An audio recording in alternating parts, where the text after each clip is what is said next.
Hello again, everyone, and this is the Citizen Sports Weekly video for Thursday, May 26, 2016.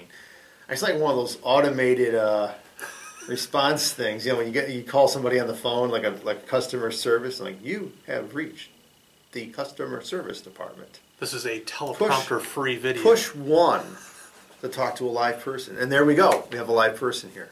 I'm Chris Scher. That's Robert Harding. We're both alive. And we're nationwide, as ZZ Top would say. Thanks to the technically yes. Thanks to the YouTube. Wonders of YouTube, we are live and nationwide. So we're going to talk about a couple sports topics this week. The first one we'll do is Robert's Buffalo Bills. It's amazing how an NFL team can be in the news at the end of May, but the Bills have done it. They announced their new media policy for OTAs. Is that for training camp too, or just for OTAs? Okay. Yes. And then also, their general manager was said on the radio that football is not meant to be played by humans. Then he went back on that. Yeah, then he said, what I meant to say is that it's tough on humans, not that humans shouldn't be playing it. Because they haven't invented the robots yet. Why don't they invent the robots that play football? I'm telling you, man, the NFL is probably looking into this. Think about it. No more concussion lawsuits. Oh, you could man. you could have them practice in pads all day, every day. You know, I'm telling you, man, robot football, it's coming in our lifetimes. Robo Manning. That's how you immortalized Peyton, I guess. So, anyways, as a Dolphins fan, I have to admit I do take some glee in the Bills' woes here that they're taking a drubbing by the national media. I am amused by it. All I'm thinking is it's better them than the Dolphins, because usually it's the Dolphins that are the team that do something stupid and public relations-wise and get egg on their face. But it's the Bills this time. So, you know, here's the deal. I've never covered the NFL. I have covered college basketball and high school sports and some other things. And I do consider myself a card-carrying member of the media. And anything that restricts access or restricts your ability to report what you are seeing in a public setting is wrong. If the Bills want to close their practices to the media, that's fine. That's their right, and a lot of teams do have closed practices, or portions of their practices are closed to the media. But if it's open to the public, or if it's open to the media, and the media wants to report that Sammy Watkins dropped 5 passes, and oh well, he dropped 5 passes. It's just inane. I mean, I don't know what good of it is. I mean, we're trying to paint things with a nice rosy brush and everything's, unicorns and sunshine. I don't know, but, you know. Don't forget the gumdrops. Yeah, the gumdrops. Gumdrops, lollipops, sunshine. It's just such a beautiful thing in Buffalo. Yeah. But I'm almost done here, Robert. I'll let you get your piece in. But I was just going to say that the Bills obviously are getting some national ridicule. They deserve it. Hopefully they'll alter this policy, make it a little less draconian, and let the media do their jobs. All right. As for the comment by Whaley, he misspoke.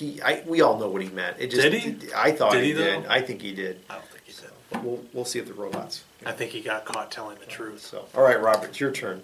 Well, I'll take the Whaley comment first, since I've already said that. You know, I think what happened with Whaley is that, you know, he spoke the truth, and then somebody got to him, probably the Bills, Kim Jong-un of PR, and said, hey, you know, you can't be saying these things about, you know, the league and football and the Bills. So, you know, they probably had to tell him to walk those comments back, whatever. But I think he... I think he made a realistic point that, you know, look, this game, you know, people are going to get hurt. It's a violent game.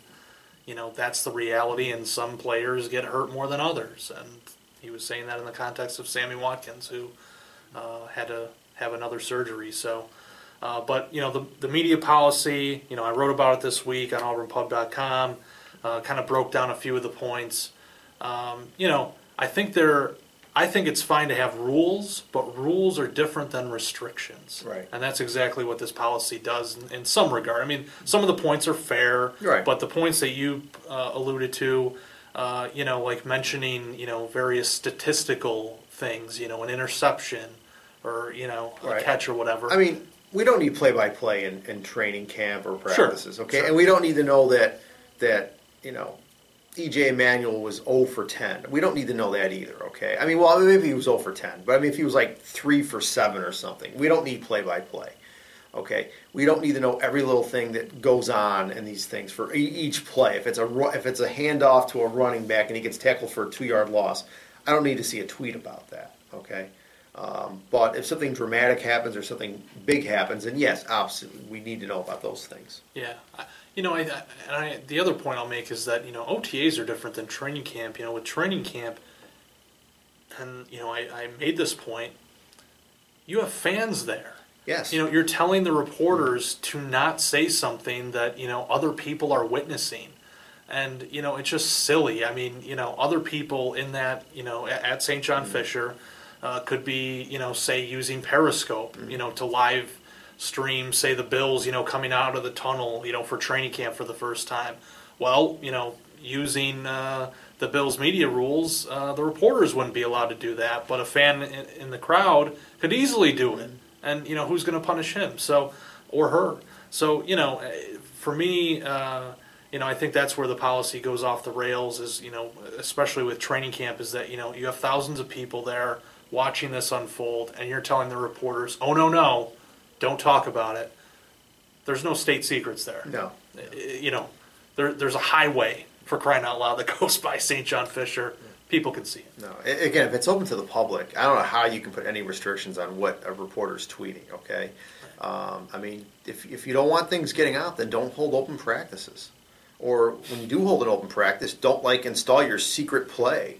I mean, it just makes sense. I mean, it's just come on. It's 2016. Let's get with it, folks. So, all right. Anything else you want to add about that? I'm good. All right. So our next topic is a tough one for us to talk about because. It deals with Kristin Wolford, who was our colleague here at the Citizen.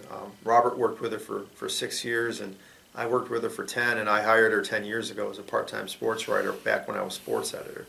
Kristin passed away last Thursday after an epic fight against colon cancer. She was only 35, and it's been tough for us here. And our condolences go out to her family and her husband Eli, her sons.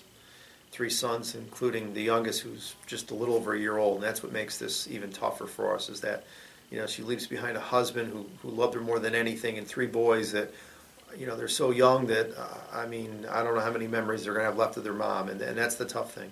And it's been very difficult for us. Robert and I have each written about Kristin and what she meant to us and what she did here at the Citizen. She did a lot of good things here. She was a great sports writer, an excellent sports editor, and she really cared about the community. Considering that she'd never lived here until she got the job, she really took to this community and really loved it and did not want to leave it when her husband was working in Utica, and that's why she left last summer. She really did love Auburn and Keuka County, whether it's Moravia basketball, Auburn baseball, Auburn Doubledays baseball, Auburn football.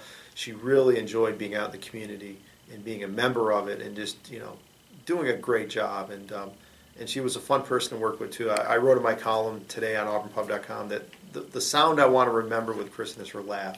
She always was laughing. Mm-hmm. Not that we're joking around all the time here at the Citizen, but I mean, we don't try to be serious all the time, and we do have some laughs here. And Kristin's laugh always stood out, and it's something that I'm never going to forget, and I'm going to miss a lot. And her smile and it's just such a huge loss to her family, and like I said, we offer our condolences, and we miss her. Yeah, it's certainly a tough loss, and for in terms of sports, that's really I think what brought a lot of us together, with Kristin, and she was a big Giants fan, New York Giants, mm-hmm. that is. And so, there were highs. I was working here for the most recent Super Bowl victory over the Patriots. So, that was, certainly fun to be around, as she, nervously rooted for her team. Never got her hopes up about the Giants. Always was very careful. Cautious mm-hmm. optimism, you could almost call it. But, they won that Super Bowl, and certainly have kind of gone into a slide since then, which used to joke with her about. But, she loved that team, but she loved the high school teams that she covered even more. And, the Auburn football team, for example, followed their recent run. The Moravia basketball team, one of our best teams in the area, they loved Kristin, and so many other teams really that she covered, and from softball to soccer, whatever, she she had an impact. So it's certainly tough. Even though she hasn't been working here for almost a year now, it doesn't feel that way. We were all friendly. We remained friends even after she departed here, and we went to her benefit, I think in November. Yeah. It was a good kind of reunion there. So we'll miss her, and we say our goodbyes this weekend, and keep her in our memories. Yeah. I think we're going to wrap it up, Robert. Yeah.